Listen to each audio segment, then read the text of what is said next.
Do we Hello, need a everybody. longer intro? No, we don't A need a longer longer intro. like Okay. 7 minutes. Just checking. 7 minutes of 5 minutes. 5 minutes. Well, Just a however long the 5 minute song is. concert. Hey, everybody. Welcome back to the Antisyphon AASLR. I don't even remember what it stands for anymore, but it means we're going to show up and talk about whatever we're going to talk about today. We got Serena with us. Hi, Serena. Hey. You got your setup all set up. We got Ashley with us today. Hey, Ashley. She's the tester at Black Hills Information Security. So is Serena. She's the tester at Black Hills Infosec. We got Ryan, who's behind the scenes. He is not a serial killer. Just want to make sure that's very clear in case anyone is wondering. He's just badly lit. And then we got Ouch. Kip. Ouch. Kip is who we're all here for today. Kip's gonna is a follow-up to last week. So if you missed last week, please go back and watch the recording of last week where he's going to talk about tailoring your resume so that you can get the job that you want, not necessarily the job that you have. Because why are you job hunting? Or the job you deserve. Job you deserve. For good or bad. Yep. So if you're wondering who I am, I'm Jason Blanchard. I shave my beard, which means I look in the camera and I'm like, I don't recognize that guy. So I'm also my new co-working space. So I don't have stuff on the back, and you don't care, and that's fine. I am Jason, in case you're wondering. I'm not an imposter like some people have insinuated. No one has been killed, and I did not replace anyone. All right. With that said, Kip, let's go ahead and get started with you, and then we'll chime in if we have any questions from the audience. Thank you so much for watching today, and hopefully you gained something important out of what Kip has to say today. Thanks, Jason. I am really glad to be here for the second week. And let me first give you a little thumbnail sketch, a recap of why we're here. So last week I did a training and I talked about how important it is to be seen as an irresistible person to a hiring manager. I'm a hiring manager and I want to share my perspective with you. I want you to get a wonderful job. Ideally, I want you to have multiple competing offers from hiring managers who see you as absolutely indispensable to the plans that they have for the future of their InfoSec programs. Now, the trick is how do you do that? And so last week we talked about the need for your resume to make it through the applicant tracking system, and then when your resume gets into the hands of the hiring manager, that it be compelling, because there's only one use case for a resume when you submit it. Jason, do you remember what that was? It's to get an interview, Kip. Bingo. That is the only purpose of a resume, is to get you an interview. No matter what you may have heard, that's what we're talking about today. All right. So that means you got to get through applicant tracking system, which is a private Google full of resumes, sometimes millions of them. You've got to get noticed. You got to get picked out of that massive data store. And then you've got to impress the hiring manager so that they invite you to meet with them. So that's what we talked about last time. And we specifically focused on this idea of tailoring your resume so that it will do these things, it will do these things. So, and the way we did that is with keywords. We looked at the job description, and what we tried to do is we tried to zero in on the most important keywords that were in the job description. Now, a keyword, in case any of you don't know, doesn't have to actually be a single word. It could be 2 words together or 3 words together. The point is you want to find the most important keywords, and sometimes those are the high frequency keywords, right? So the words you see over and over and over and over and over again. But sometimes the most important keywords are not high frequency, but it depends on their placement in the job posting, and so you've got to kind of squint and try to figure this out. It's an art. There's no science to it. Unfortunately, I don't know how to turn it into an exact science. But the only way to short circuit the ATS with high confidence is to get your resume directly into the hand of a hiring manager. And that can be difficult, and I'm not going to cover how to do that today, but don't worry, because Jason Blanchard already covered that very, very well, amazingly well, in previous live streams that he's done that you can find on YouTube. And Ryan, could you get the URL for a replay of Jason showing people how to get noticed by a hiring manager on social media? I would like everybody to have that in your toolkit. I'm not saying it's easy, but it can be done if you don't want to go through this ATS stuff. Okay, so that's the recap. Now, at the end of the live stream, I invited anybody who wanted me to do a live resume review to send me their resume. I promised that I would anonymize it, and also said you have to send me a job description. What is the job that you want with the resume that you would submit for that job? Right? I hope that makes sense. Why I asked for that. I got many many submissions. I picked the three uh, job post resume pairs that I thought would provide the greatest learning opportunity for us today. If you didn't get the PDF that I posted on LinkedIn, then and if you'd like it, because that PDF contains what I'm going to show you today. I'm going to share my screen in a moment. You'll be able to see these three pairs. If you would like that, just shoot me a message, kip@yourcyberpath.com, and I'll be glad to share that with you. Or you can just go over to my profile on LinkedIn, and you'll see that I posted it yesterday, and you should be able to have full access to it. So, all right, now through the black magic and voodoo of screen sharing, I think I can now show you the first pair. And I think I did it. Did I do it, Ryan? Yep, we got it. Yeah, It's there. Well done, Kip. Well done. Well I see done. what you did there. That's a nice little, yeah, that's a nice little hook to your book, which I read. Amazing. Whale Man. Anybody who hasn't read Whale Man yet, go get it. It's a good read, and it doesn't take a long time. That's where I went wrong. I knew Jason published a book, and I thought, oh, it's probably a very, very thorough treatment of the storyline. And it is. It just isn't excessively wordy. So recommended. All right. So the first job description resume pair is on your screen. And I want to look at each pair. There's three pairs today, and I want to bring three essential questions to each pair, and we'll go through each one. The first question is, does this candidate have a reasonable shot of getting this job? And I think that's really important to ask because a lot of people don't judge this correctly. I would say the big problem is most people uh, uh, fail to apply for a job that I think they should apply for. The rule of thumb that I recommend, again, this is me talking as a hiring manager. I've interviewed hundreds, I've hired dozens, I've built teams. And so, so this is where this commentary is coming from. If you read a job description and you match 50% or more of the requirements, qualifications, and so forth, then I think that's a green light for you to apply for that job. Not the same as you're going to get that job, but I believe that you should definitely be applying for jobs even when you only hit the 50% mark. What a lot of people seem to do, and Jason, I think I may have learned this from you, is they read the requirements, and if there's even one requirement they don't have, they don't apply. And in a way, it's kind of like getting the system requirements for the latest video game, and you're like reading down the system requirements. You're like CPU check, memory check, video card. Ah, dang, I don't have a good enough video card. Well, I guess I can't play that game right now. I'll have to put it back, and then I'll have to go get a video card, and then I can play that game. That's not the way this thing works. You don't have to have every single thing checked in order to apply. Okay. So that's the first question. Does the candidate have a reasonable shot at getting the job? Let's go ahead and take a look at this pair. Thanks, Ryan. And let's see. Okay, so the job is a junior technical analyst. All right. So right away we know junior means that early career, which is great.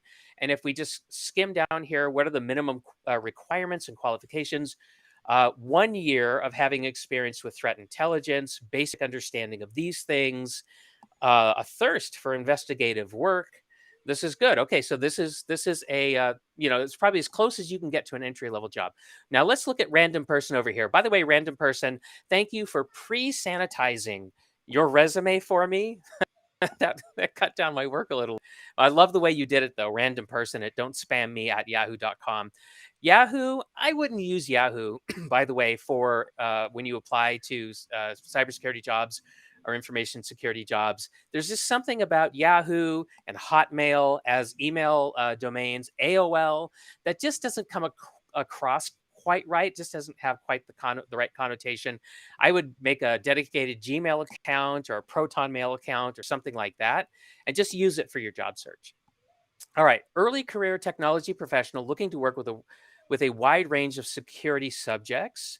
All right, and then if I look down, tons of certifications. Let's look at the experience. Nice challenges: Cybersecurity Club, National Cyber League, Master Electrician.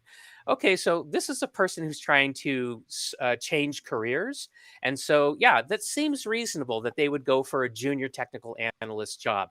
Okay, so I would say question number one, yeah, they have a reasonable shot of getting this just based on a surface evaluation. So here's the second question: does the resume hook me? So if this thing lands in my hands, am I going to pay attention to it? How long am I going to pay attention to it? Well, right away, I already told you that the yahoo.com domain name kind of, sent a bad vibe to me. Not every hiring manager is going to have that reaction, but a lot of them will, right? Because they're looking for like tech savvy people most of the time. You want a tech savvy person, and I just don't feel like a yahoo.com domain really sends that message. Um, I do like their LinkedIn URL because it doesn't have that random gobbledygook at the end that you'll get if you go create a LinkedIn account.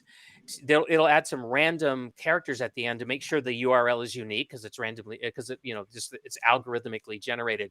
I tell people go in there and get rid of that because that's another way of showing people that you're tech savvy. I like this resume because it's neat and it's clean in appearance. There's white space in here. They used a reasonable font. I love how professional profile certifications and experience are bold and they're off to the side. It's indented. It makes it easy for me to skim. So I like the overall appearance. The summary statement: early career technology professional looking to work at a wide range of security subjects, doesn't hook me at all. Not at all.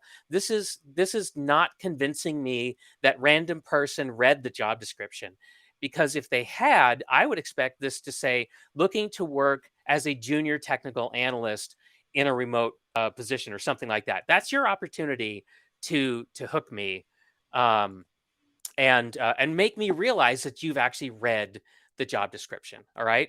So the summary statement, not that compelling. I don't, they've got all these certifications, and I would say that it's certification happy. Too much. You want to only show the certifications that are relevant for the job that you want.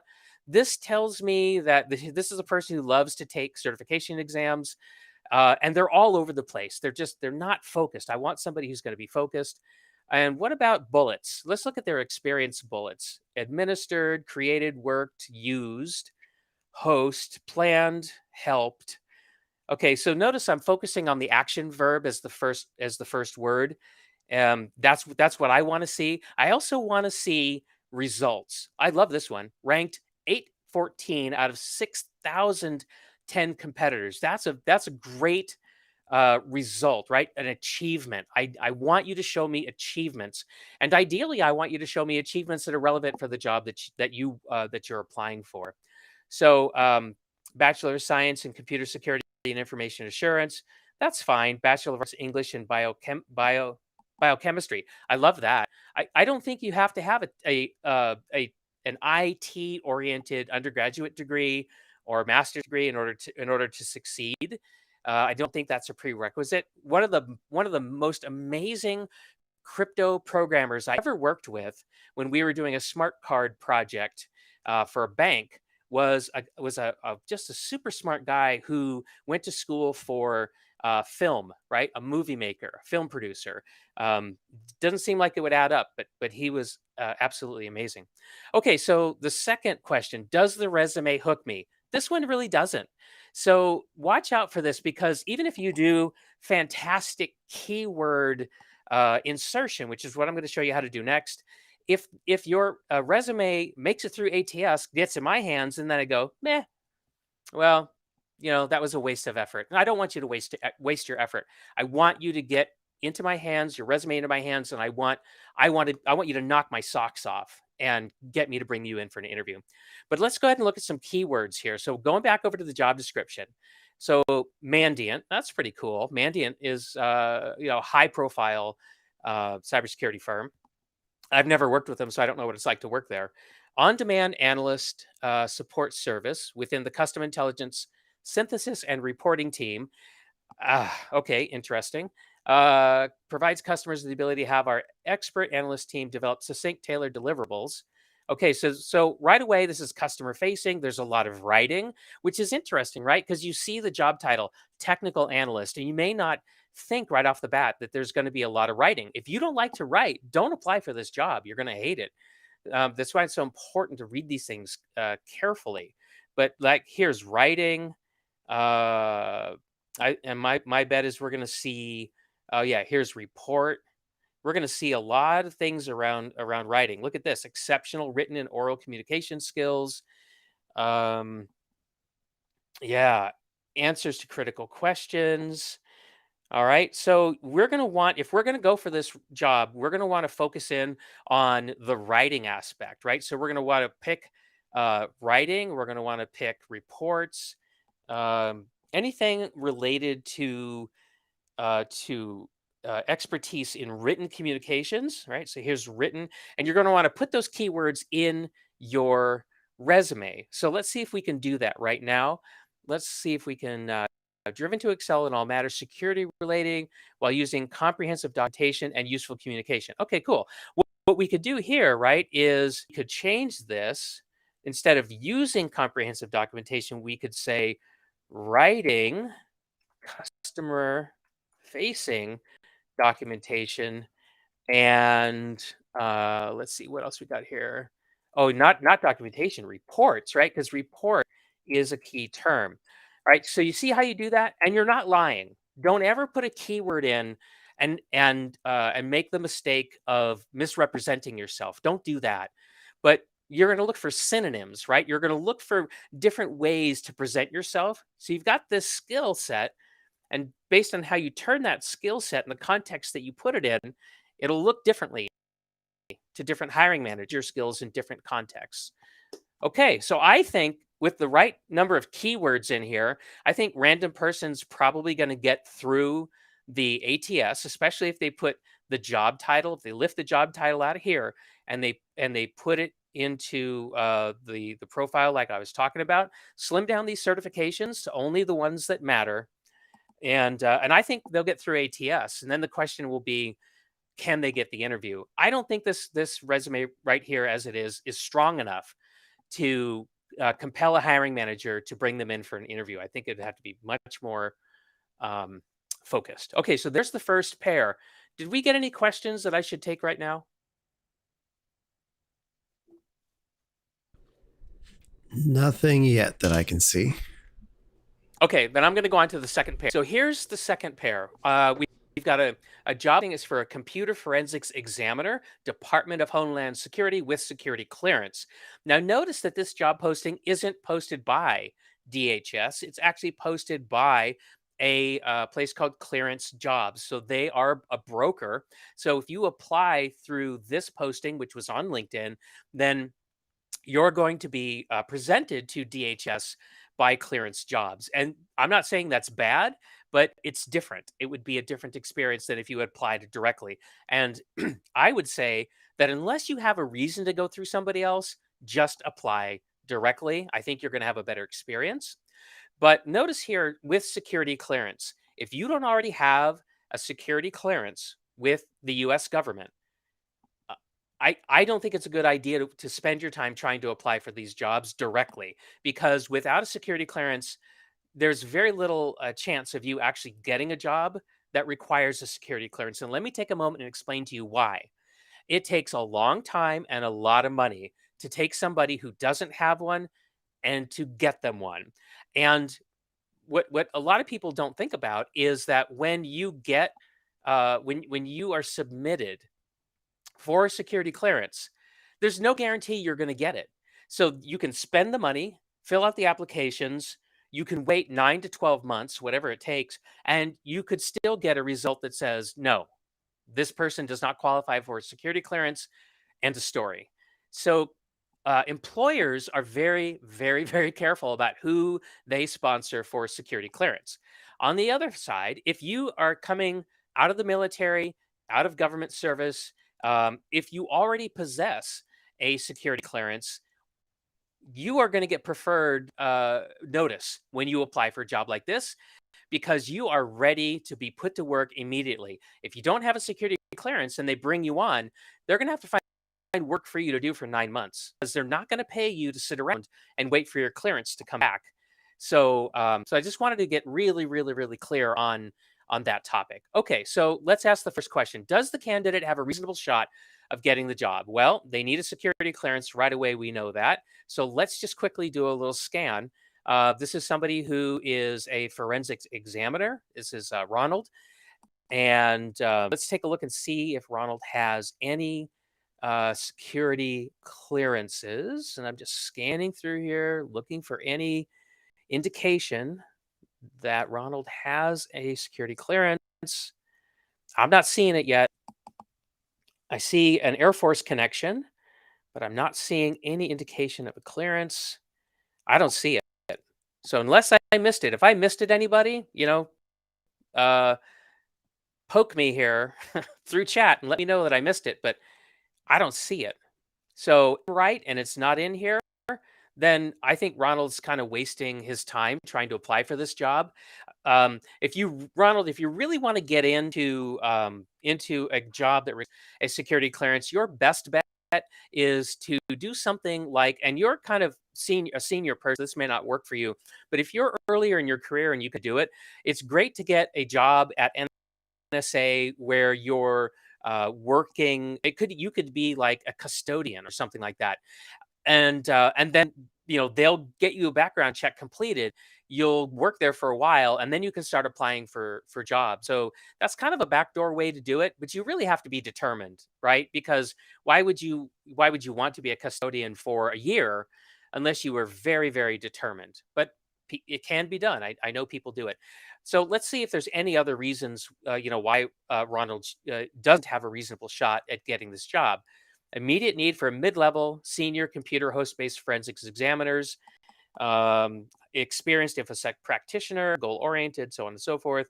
It's remote, but it is going to return to location. Must have active top secret and be eligible for SCI. Top secret with special compartmentalized information is a very high security clearance. I had that when I was on active duty many years ago, and I remember what it took for me to be cleared. I had to actually go through multiple rounds of review. I first had to get a secret clearance, then I had a top secret clearance, and then I had to be approved for special compartmentalized information. So that's a pretty high bar to get over. Incident response analysis, digital forensics, and so forth. Well, when I look through Ronald's resume, Ronald's got appears to have the experience that's required for the job. So, other than the security clearance, I think Ronald would have a reasonable shot. So let's take a look at the resume, and would it hook me? So how about its overall appearance? I'm fine with the overall appearance. There's plenty of white space. The font choice is reasonable. It's pretty clear for me, to read it as I skim down. The big problem with Ronald's resume is it's 3 pages long. A 3-page resume is a bad idea unless the place you're applying for says we want a comprehensive, exhaustive resume, like a university or like a research hospital or something like that. You're going to want a multi-page resume with everything on it. Unless the employer asks you for that, you should only be inside of 2 pages at the most. And if you say, well, I've been working for 15, 20 years, I've got a lot to say, you should only have about the last 10 years of your work experience on your resume, because anything older than that isn't really very relevant unless there's some magic reason why it's relevant. But you still want to stay within 2 pages, because as a hiring manager, I'm not interested in reading more than 2 pages. You're taking a task that should be pretty easy for me, and you're actually making it harder because you couldn't figure out how to get your resume inside of 2 pages. Hopefully you can understand why I have that reaction. And you might say, but it's just Ronald. Look at his 3rd page. It's never just Ronald. It's always dozens, sometimes it's hundreds of resumes, and I can only spend a few moments with each one. So please remember that 2 pages at the most. So his profile or summary statement, he doesn't have one. I think that's a missed opportunity for the reasons that I've explained. Skills and certifications relevant to the job. Well, Ronald has that throughout. Also, professional certifications, forensic video, Celebrite, Blacklight Examiner, Computer Forensics Examiner. Yeah, these are great certifications, completely relevant for this job. And Ronald has served as an expert witness and an expert litigation consultant, which is fantastic. It's exactly the sort of thing you would expect that somebody in this particular job would need to do, which is to testify occasionally as to the evidence that they collected, the method of collection, their interpretation of it, and so forth. So, skills and certifications, absolutely. Bullets showing achievements, um, identified, used, performed, knowledge of. That's not a very strong bullet to say knowledge of. If you're going to say that because it's absolutely necessary to get a keyword in there, fine, but don't put it in the middle of your bullets. And by the way, there are no bullets here, right? They're just little sentences or small sentences. Go ahead and put the little bullet, little circle in front of there. It helps me when I skim the resume. It really actually makes a difference for me. So go ahead and put those in there. Created, maintained, analyzed, utilized, determined. Okay, I think for the most part, this is good. There are action verbs, and there are some achievements. So not bad as far as that goes. Now let's do a little keyword analysis. All right, let's go back to the job description over here. Goal oriented and strives to exceed expectations. That seems important. If you could work those keywords in there. I mean, if I'm going to put goal oriented and strives to exceed expectations, remember, as a hiring manager, I'm either writing this job description or I have approved it. And so anything you see in here is relevant to me. The task is to figure out what's the most relevant. Hands on, intimate knowledge, to include, management of lab environments to include flyaway kits. Flyaway kits, I would think, would be a very important keyword to put into your resume. Because why? Because it's so specific and it's happening way at the top of the resume. And so it must be important if it's going to, or not the resume, but at the very top of the job description. So it must be important because it's not buried down at the bottom anywhere. Look at this. Produces written reports, uses timestamps and logs, evidence of deleted files, hidden data. Yeah, there's a lot of cool keywords in here that you would want to pick up. I don't know that timestamps and logs would rise to the level of a keyword, though. But I think if you could say that you have found hidden files or hidden data, I think that would be good, because that's kind of like the when it talked about exceeding expectations. I can tell you that when I've hired uh, forensics investigators, that's something that I want to know. What's been deleted on the drive? And if you can bring me back lots of deleted files, because there were lots of deleted files, you could reveal some really crucial evidence for my case. So I like that. Required skills. Let me just, put a little zoom on this. Here we go. Leading and coordinating forensics teams. Oh, coordinating. That's interesting because this is suggesting that you're playing like a lead role. So be on the lookout for any other language that suggests that you're going to be providing people management or anything like that. Because the job description did not suggest that, did it? So this could be a way for you to stand apart from other candidates. Forensics liaison to stakeholders and explains investigation details.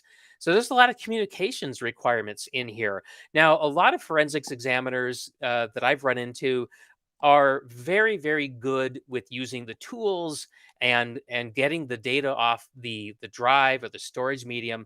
They're not always that great at communicating what they've found. Here, there's obviously an emphasis on that. If you're the kind of person who doesn't like to write reports and you don't like to, explain investigation details, I don't think you'd want to do that. I think Ronald is really well set up for this because Ronald has served as an expert witness, and I've been an expert witness once. And I can tell you that the essence of that job is to communicate clearly and deliberately and intentionally. So I think Ronald probably would do very well with this job. So he would just need to pull out those keywords that are around community, make sure that they're in his resume. And let's see what else. Oh, here, writing in-depth reports. Again, Ronald can do that because you have to be able to do that as an expert witness or as a litigation consultant. And here again, required clearance, top secret, SCI. By the way, on LinkedIn, if you look up jobs on LinkedIn, and if you are um, a premium subscriber, or if you have a greater an account with greater capabilities, you'll be able to see some really interesting data about the company that you're applying to, about they have, whether they've been growing or shrinking lately, which types of people have they been hiring? Have they been hiring managers a lot, or engineers a lot, or salespeople a lot? And the environment that you're going to go into when you take a job like this, the size of the organization, how rapidly it's growing, or if it's not growing at all, or if it's actually in decline, is going to really affect your experience on the job. I've seen it where the exact same job performed in different organizations can be a very, very different thing to experience. So, okay, so there you go. There is job and resume pair number 2. Do I have any questions that I need to address right now? None yet. All right. All right, everybody, let's go on to third pair. I'll take a swig of water here. All right. So this one's interesting because the job is in India and the applicant is also in India. And so I brought these forward because I still felt like, even though I'm focused on the US job market, and that's really where I've done all my hiring, and that's really where I think I can help people succeed the most, I still brought this in because I thought there was some useful things to learn. So even though the job and the resume, the person is in India, I'm not going to try to talk to the Indian job market. Rather, I'm going to continue to kind of assume that this is all happening in the US job market. But if you're watching this live stream or you're catching the recording, I just want to acknowledge that job hunting in different countries than in the US and Canada can be very, very different. And I want you to be very careful about the recommendations that I'm making. Check them to make sure that they are culturally relevant for you. For example, in the US, I would tell you never put your photograph on a resume. But I know in other countries, it's expected that you would put a photograph on a resume. So, yeah. So just there's your caveat. Be careful. Okay, so let's look at our 3 questions again. Does the candidate have a reasonable shot of getting this job? Well, this is an incident response analyst, and let's see, it's at a company called ServiceNow. Um, and let's look at the next page here. A little zoom there. 3 to 4 years of experience, deep understanding of SOC operations and IR team protocols. So 3 to 4 years, that's not a very, very advanced, place in your career, but you do have to have some solid capabilities, right? There's not a junior position like the first one that I showed you. Knowledge of, understanding of, familiarity with. Look at this. Willingness to work in weekend shifts. No night shifts, though. That's nice.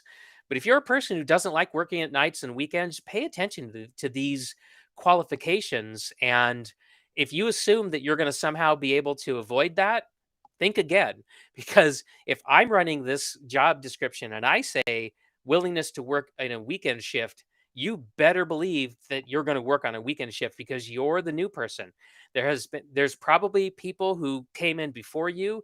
They worked weekend shifts and they're looking forward to working probably day shift. And they're so it's sort of paying your dues. All right. So just don't go in there with a bad expectation. Um, this role is an 18/7 role from India, which requires you to work in morning and afternoon shifts during holidays and weekends. Okay, I don't exactly know what an 18/7 role is. Anybody know? I've never seen that before. but it sounds overwhelming, to be honest. Does that mean 18 hours a day, 7 days a week? God, I hope not. That would be awful. But holidays and weekends, there again, if you don't want to work on holidays and weekends, don't waste your time applying for this job, right? Okay, so let's look at Mohammed's resume and see if we can answer the question: does the candidate have a reasonable shot of getting the job? Information security engineer, around 4 years of experience. I don't like that word, around. I think you should, that is just that's weird. Why would they put that in there? See, when I read your resume, you don't want certain question marks to appear above my head, and that's one of them. Why did Muhammad say around 4 years? I mean, it's like I'm scratching my head going, is he trying to hide something? Is he trying to, you know, does he really have like 3.5 years, but some reason he wants to like puff himself up by saying around 4 years? I don't get that. So the kinds of question marks you want to pop up on top of my head is you things that make me go, oh wow, I want to talk to Muhammad about that. I can't wait to learn more. So you want to create the kind of curiosity within me that's going to make me want to bring you in for an interview, not the kind of curiosity that makes me say, I don't want to know the answer to that. I'm just going to move on to the next resume. Okay, so let's keep going. Proven expertise in cybersecurity tools in SIM and EDR. That's good. Information security enthusiast, eager to contribute to team success through smart work, attention to detail, and excellent organizational skills. This professional summary is powerful. I like it, except for the fact that this weird word around is, if we take that out, this is actually a very good summary statement. And just based on this, I would say Muhammad does have a reasonable shot of getting the job. Okay, so does the resume hook me as a hiring manager? Well, let's take a look at it from a big perspective, right? So it seems to be neat. It's got indentation. It's got section headers that are bold. It makes it easy for me to skim through. It's only 2 pages in length. It's got actual bullets. The font choice is reasonable. There's lots of white space. I like it. Let's talk about these badges up here. Um, there could be a problem with a badge like that, right? Or a graphic like that. Applicant tracking systems are, as a rule, unable to process things like graphics, tables, complicated data structures. You don't want to use those. You want to keep your resumes very simple. And even worse is, it looks like Mohammed has some certified ethical hacker and certified incident manager or incident handler. Those are probably really important keywords. But if Mohammed is expecting that those keywords are going to get picked up simply by having the graphics on there, that is not going to happen. You cannot count on that. So you're going to want to make sure that those keywords are actually in here in the form of text. And guess what? They're not. I have looked in here and I have not seen those keywords outside of those graphics. So that to me is a potentially fatal flaw, especially if the job requires one of those certifications. And guess what? CompTIA Security Plus, GSEC, Certified Ethical Hacker certifications are good to have. So it's called out in the resume. It is a keyword, but ATS will not pick it up based on the way Mohammed's resume is put together right now. So Mohammed could be applying to a lot of jobs, getting no answer whatsoever, be looking at his resume and going, I don't understand. It's clearly, I put it as graphics so it would pop out to a hiring manager that I have these things. But Mohammed has completely discounted the fact that a human being has never seen his resume because an ATS has never recognized those keywords in it. Skills, certifications, bullets showing achievements. Let's take a look at that. Analyze, triage, develop. I like the action verbs. Analyze, worked within a 24/7 security operations center. I think that's very good. Keyword wise, that lines up.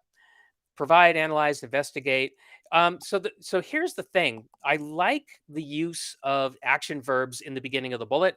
However, I'm not seeing a lot of achievements. This reads more like a job description and less like a collection of things that Mohammed has done on the job to move the needle. So that would be a a big area of improvement. But I'm going to say overall, this is not bad. Like if I got Muhammad's resume, it would hook me. I would spend time reading it, but it would have to get into my hands. Okay, keywords. I've already told you some of the keyword issues here. 24 by 7 by 365, that's a keyword. If you don't have that in your resume, here's 24 by 7, but not 365. I would add that. Holidays, weekends, you better put those in because, again, as the hiring manager, I'm going to tell the internal recruiter what keywords I want to use to bring resumes out of the resume pool. And because I know that shift work and holiday work is a deal for people, some people are okay, other people hate it. I'm going to tell the internal recruiter to key in on those terms. What else might I pull out of here for keywords? This is a big company, by the way.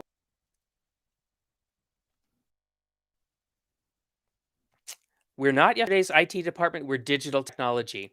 I would find a way to put digital technology into my resume. And again, you don't force these keywords. Don't make bad sentences that grammatically don't make sense in an attempt to shove keywords in. Another thing you should never do is add keywords like a big mash of them, turn the font white, and then shrink the font down to 1 point size and hide it in a footer. That used to work. that would trick applicant tracking systems into keying on your resume. It generally won't work anymore because HR people are onto that, and they will actually discard your resume for trying to do what's called keyword stuffing. So don't do that. You can never be sure when your resume is just going to be pitched for trying to do such an ugly hack as that. Looking at the time, it's quarter after. Hopefully I've made my point and we can go into Q&A. Ryan, what do you think? Jason? Sure. Let's do a Q&A. I'll stop sharing Can my everybody screen. hear me? Test, test, test. Hello. Can you hear I me? can hear you. Oh, can hear you. okay.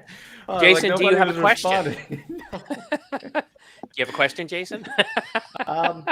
Well, no. So I think my question is like, when it comes to security clearances, I used to get that question a lot. Like, is there any hope for someone who doesn't have a clearance to somehow, you said get a job as a janitor and something like that, but is there a hope for somebody to get a job with a clearance if they don't have? Yeah, there's a hope, but you have to find a sponsor. You have to find an employer who's willing to hire you for a job that requires security clearance and to pay the fee because it's not cheap to get a security background check run on you. It actually costs thousands of dollars and it takes a long time. I've seen employers do it when they did the calculations and figured it was in their best interest.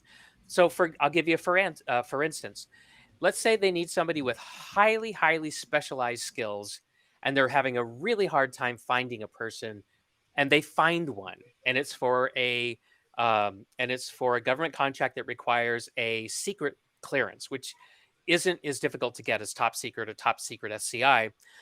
They might be willing to bring that person on and assign them to non-classified projects while they go through the clearance process.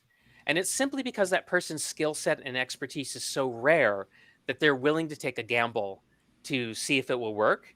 But they will rarely hire that person and let them sit around for 9 months doing nothing. So there's got to also be an opportunity for them to work in another area and add value while they wait for that clearance decision to come back. So it does happen, but it's not common.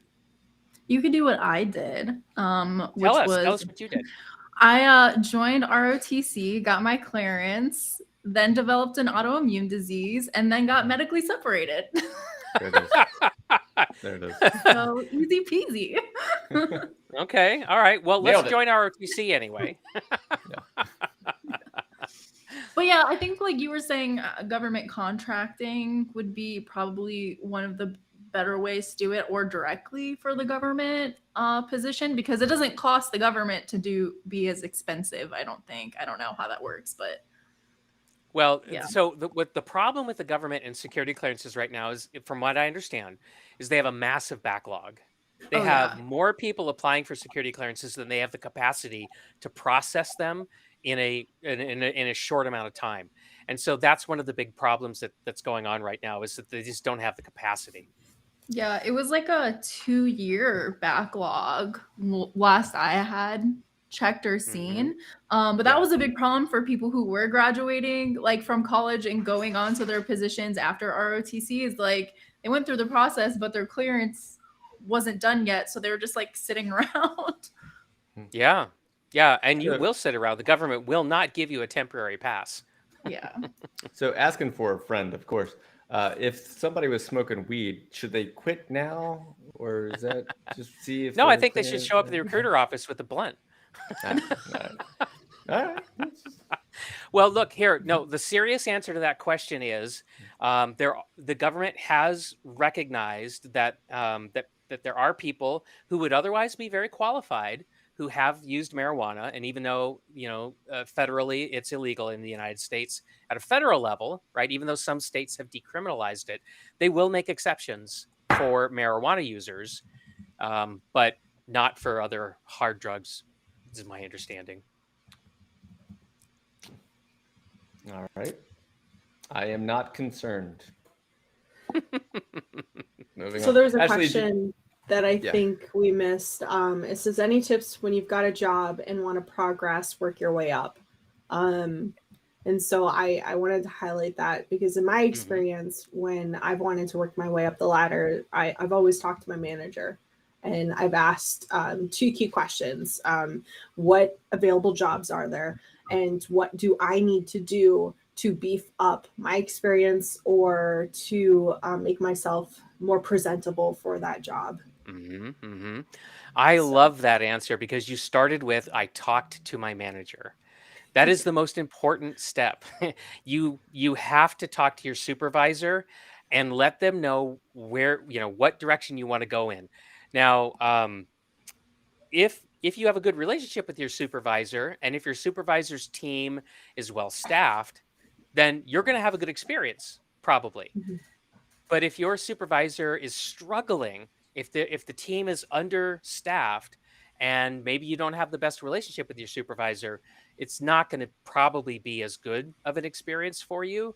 So be careful. And there are some supervisors, unfortunately, you'll approach them and talk about getting, moving up in the organization, and they will not like that. And while they won't say anything to you about it, they will stop looking favorably upon you, because they'll see you as somebody who's trying to make their lives harder. And it's awful when that happens, but I have seen it. So it's just keep these things in mind. Question from the audience from David says, skills on top of the resume first, or education? If your paid experience is not an IT as of yet. So I've got a resume template that I recommend that people use, and you're welcome to get it from me. All you have to do is send me an email, kip@yourcyberpath.com, and I'll give it to you. In my template, I recommend that you put skills near the top, and that you put education at the bottom. And the reason for that is because, as a hiring manager, I'm not that interested in your education. I'm way more interested in your skills, particularly the skills that are relevant to the job that you would like to work at. So I like to see those at the top. Like, whenever you say that, I just imagine everyone that's still in school or just recently graduated. Like, so what you're saying is you don't care about my education that I just spent 4 years getting? You're like, well, no. I'm Not as sorry. much. I'm not trying to diminish the value of education. I think education is extremely valuable, but I do believe that there's a misperception among some job applicants about what it is I really want to see. And as a cybersecurity hiring manager, I'm interested in what can you do more than I'm interested in where have you been. Yeah, and John, who owns Black Hills Information Security, teaches Antisyphon. There's times where he'll jokingly say, like, I have no idea if any of the people that work for me have degrees. And we're like, well, I have an associate's degree, John. He's like, oh, okay. Like, that's it. I have an associate's degree. And in There's so many filmmaking, wonderful people. Yeah, there's so many wonderful people out there who I would love to have on my team, and they don't have college experience. But what is it about college that I appreciate? Well, a couple of things. One is that you've learned how to learn. That's really important because everything's changing all the time in cybersecurity and information security. There's always, and every day there's a new technology or a new product, and or people in my organization are trying to use our existing tech stack in a new way that we've never seen before. If I don't know how to learn new stuff on my own without being sent to class all the time, I'm not that valuable. But if you've gone to college, then I assume that you've learned how to learn, and I think that's tremendous. I will bring up, like, that's one of the reasons that we wanted to hire Serena. Like, Serena right here is because she has this thing where she wants to learn things. And you wanted to learn things to make TikToks to teach people things, or you wanted to learn things to understand things. Like, we saw her desire to learn things, and that was like, yes, we want to hire you to learn things. And actually, the same thing. Like, I heard so many good things about you while we were in the hiring process of you, because of you wanting to learn things. And even recently, I can't share the story. I would love to, but you learned so much in the last 2 weeks, getting a chance to do some testing. Yep. Apply a lot of the things that you already know. So I like that tight-lippedness. yes. Yeah, if you're an infinite learner, make that come through on your resume. Infinite learners are amazing, and I like them.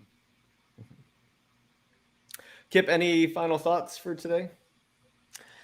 Final thoughts. Let me just repeat myself. If you would like to get my resume template, just send me an email. Ryan, have you shared my email address in the chat for people? Yeah, thanks a lot. Just send me an email, and I'll be glad to share it with you. If you go to yourcyberpath.com, the website, you can sign up for my mentor notes, and that's a email that I send out every other week. It's about 500 words, and I just share with you what's going on from a hiring manager's perspective, things that I think will help you. Sometimes I'll send out places where you can apply for apprenticeships. I just sent one of those out recently. Sometimes I'll share a story about somebody who was breaking into cybersecurity that did really well. Sometimes it's somebody who did something they shouldn't have done, right, to help you. And I do a podcast with Jason Dion, also called Your Cyberpath, and you can go to yourcyberpath.com. And we have every episode up there along with a full transcript. And I think Jason and I just recorded episode 79 this morning. Jason's the one who has a Security Plus Udemy course, right? Yep, Because that's on right. TikTok, I did get my Security Plus in 24 hours video. And I used Jason's practice questions for that. So there you go. Yep. Yeah. So Jason and I, the other Jason, not that Jason, that Jason. You know what I figured out recently? I make content with 3 Jasons. I have Mr. Jason Blanchard, I have Mr. Jason Dion, and I have another Jason Bernstein, but he goes by Jake Bernstein. But he told me the other day, he goes, Kip, my real name's Jason, in case you didn't know it, and I don't appreciate you hanging around with the other Jason. There can only be one, Kip. There can only be one. That's right. There's only one Jason podcast co-host in your life. So as we wrap up today, if you haven't learned about these Antisyphon live streams, we bring on our instructors, we bring on people that are content creators, we bring on people who do this stuff on a daily basis, and we say, hey, can you share your knowledge with the community? Can you do it for free? That's why we're on live streams and YouTube and everything else. Kip does teach a class. It's a fantastic class. So if you want to check that out, you can definitely go check out the course catalog and find the classes that Kip teaches. And so if you would like to take the class with Kip, totally affordable training that you can take that with. Now, why do we come on and, like, Serena and I do a LinkedIn review thing?